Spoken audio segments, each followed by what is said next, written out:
Hi everyone, in front of me I've got Sharkpad 7 Pro and let me share with you how to change date and time on this device.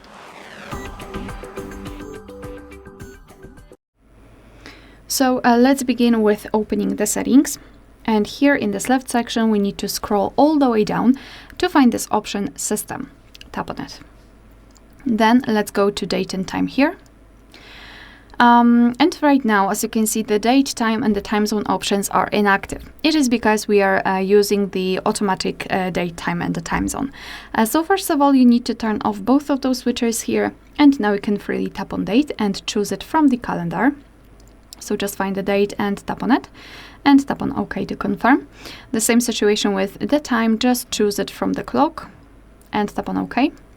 Here the time zone, so you can either use location or tap on the time zone, tap on the region and choose from the available regions. So just find yours and tap on it, it will be immediately applied.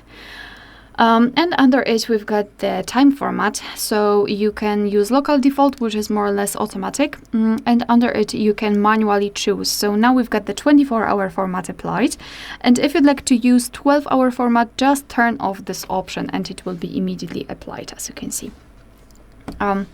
So this is the whole manual customization of date and time, and of course if you want to, you can go back to all previous settings just by using those two switchers here to set everything automatically. Alright, so that will be all. Thank you so much for watching. Please hit the subscribe button and leave the thumbs up.